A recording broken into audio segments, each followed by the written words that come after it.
Assalamu alaikum and welcome back to another episode of Health Talk, your trusted source in depth conversation about health and wellness. Today, we are privileged to have among us another amazing guest, a highly regarded oncologist renowned for his expertise in medical oncology. Today's special episode is dedicated to breast cancer awareness, where we are joined by a compassionate healer and a dedicated advocate. Professor doctor Saifur Rahman मौजूद हैं जो कि head of oncology Fatima Jinnah medical university और Ganga Ram hospital Lahore के हैं। इसके साथ ये एक्स कैंसर स्पेशलिस्ट रह चुके हैं शौकत खानम हॉस्पिटल लाहौर में। अच्छा सर, मुझे आप एक क्विक ओवरव्यू दे दें ब्रेस्ट कैंसर अवेयरनेस के हवाले से, और ब्रेस्ट कैंसर जो अक्टूबर में इतना हाईली रिकग्नाइज कैंसर क्यों है और कैंसर्स क्यों नहीं है। बिस्मिल्लाहिर्रहमानिर्रहीम। सबसे पहले बताना चाहूँगा कि ब्रेस्ट कैंसर उन चंद कैंसर में से है जो कि अलामत बनने से पहले जिसकी तशखीस हो सकती है, यानी बनने से पहले जिसके बारे में पता चल सकता है, और उसी मरहले में अगर इसको हम ट्रीट कर लें इस तशखीस करने के बाद तो ये एक तरह से मुकम्मल क्योर हो जाता है, जैसे कभी हुआ ही नहीं है।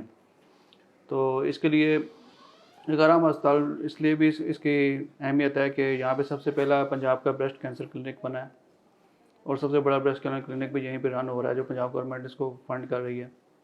इसमें जो रिमार्केबल एडवांसमेंट थी इसकी तशखीस में, वो मेमोग्राफी मशीन है। मेमोग्राफी एक ऐसा टेस्ट है, एक स्पेशलाइज्ड एक्सरे है, जिससे गिल्टी बनने से पहले कुछ चेंजेस आ रही होती हैं ब्रेस्ट में जो उसमें नज़र आ जाती हैं। उसकी हम ग्रेडिंग करके हम बता सकते हैं कि ये जो गिल्टी है ये ख़तरनाक वाली है, रसोली वाली है, कैंसर वाली है या नहीं है। आम ज़बान में इसको जड़ों वाली रसोली या बगैर जड़ों वाली रसोली कहते हैं। जड़ों वाली रसोली को हम मैलिग्नेंट डिजीज़ या कैंसर कहते हैं, बगैर जड़ों वाली रसोली को हम बिनाइन डिजीज़ या कैंसर के अलावा कोई गिल्टी हो सकती है। तो ये एक ऐसा टेस्ट है जिसकी वजह से हम कैंसर को अब अपीयर होने से पहले, साल पहले, 2 साल पहले भी हम इसको तशखीस कर लेते हैं। और अमेरिकन कैंसर सोसाइटी के मुताबिक ये मेमोग्राफी का टेस्ट हर ख़ातून को हर साल 40 साल और उससे ऊपर वाली उम्र में कराना चाहिए। और जिन ख़ानदान में ब्रेस्ट कैंसर ज़्यादा है लेडीज़ में, उनमें ये टेस्ट हम 5 साल पहले भी शुरू करा सकते हैं, 35 साल उम्र या उससे पहले। और इसकी तशखीस में सबसे ज़रूरी है कि लेडीज़ को चाहिए कि अपना मुआयना खुद करें, 5 मिनट अपने लिए दें हर महीने। उसे एक खुश खास तरीके होते हैं जो हमारे ब्रेस्ट क्लिनिक वाले डॉक्टर्स बताती हैं, उस तरह अगर मुआयना किया जाए तो गिल्टी होना, कोई और चेंजेस ब्रेस्ट में, उसका साइज़ में फ़र्क होना, उसका कलर चेंज होना, निप्पल का चेंज होना, अंदर से कोई खून आना या ऐसी कोई चीज़ जो अल्सर बन जाना, ये सब चीज़ें जो हैं बहुत जल्द पता चल जाती हैं। उसका टाइम पे तशखीस करके इसका इलाज हो सकता है। अच्छा, so what are the most effective methods for breast cancer prevention, as well as how important is early detection in improving the chances of successful treatment? It is said that prevention is better than cure. First of all, prevention means we have to get it done some years so that the disease doesn't come into the family. Those families who have got breast cancer history, who have got first degree relatives of breast cancer, they should get their screening done. As I said before, that should be done 5 years or earlier than the standard age, 40 years and less. Specific breast ultrasound, high resolution ultrasound, mammography, specific MRI, these are the tests that diagnose the disease before appearing. And all those ladies should undergo these tests regularly as a part of their health screening program. And secondly, for prevention, it is better to have early marriage of the ladies, because the longer the period of reproduction, the longer is the chance of having this breast cancer. So breastfeeding is also a part of prevention of breast cancer, because the progesterone hormone that comes after breastfeeding is a protective hormone that prevents from breast cancer. So all the ladies should get early marriage, should have more children, and also avoid cousin marriage, because it runs families to families, and also breastfeeding is also an important part so as to avoid this cancer. And also the contraceptives, there are exogenous hormones that most of ladies get to prevent pregnancies. They should also be discouraged, because they are also the main cause of breast cancer in our ladies. Unfortunately, Pakistan is the leading country which has most of the cases presented to us with breast cancer, and most of them are hormone resistant, locally advanced disease. and 1 in every 8 women would get breast cancer in their life in Pakistan versus 1 in 18 to 25 in US and Europe. So Pakistan has got a high incidence of breast cancer. Measures should be taken to prevent this cancer at this stage. And how about the genetic factors? How they contribute to the risk of developing breast cancer? Normally, cancer genes are present in every person. They are part of their genetics and the body makes. So, the God has also given cancer suppressor genes as well. One gene is oncogene that makes cancer, and other is the tumor suppressor gene that reacts and eliminates that action that leads to cancer. So, in the vulnerable women who have got tendency to develop breast cancer, their oncogenes are more active than the tumor suppressor genes, and we have got various tests that help us to identify the high risk population where this cancer will go to happen in any time in their life, especially in the younger age group below 30 and below 40. These are the BRCA1 and BRCA2, BRCA1 and BRCA2 genes. These are linked highly with the breast cancer incidence and also happening, and also BRCA1 and 2 also are responsible for other gynecological cancers like ovarian cancer as well. So in these patients we see first degree relatives suffering with breast cancer. First degree relatives means your mother, it may be the daughter, it may be first degree relative anyone, and they may get this disease earlier as compared to the other population. So they are a high risk population. Okay. And what about when the breast cancer patient is being diagnosed? What are the emotional challenges they faced, and what are the contributions of doctors played in this role? Normally, people come to us and they say that don't disclose the disease to the patient.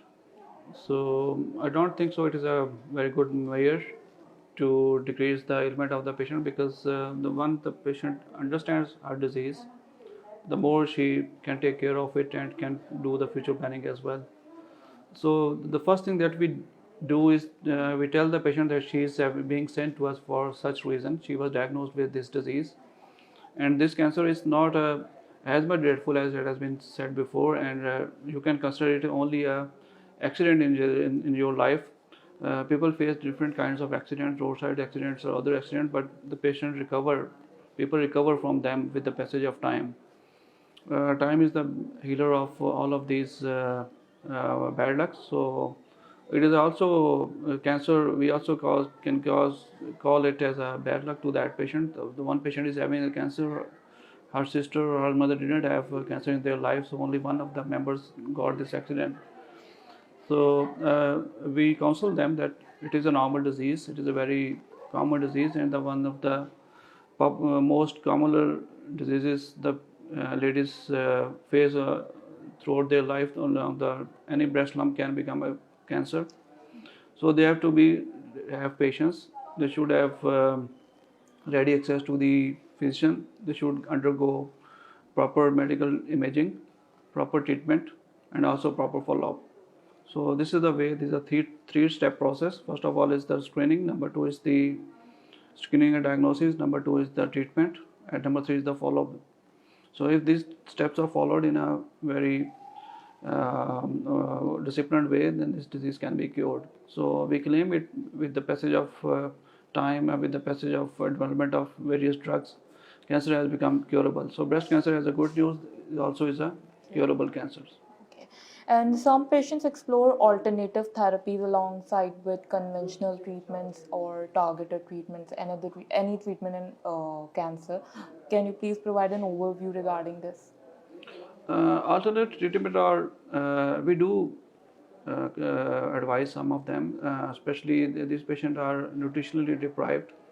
So nutritional support is very much important, because high dose chemotherapies and some targeted therapies do some cardiovascular events and some hypertension as well. So alternative treatment, I believe that they should be like a medical treatment, like, because if the patient is having hypertension with some targeted therapy, I also do immunotherapy.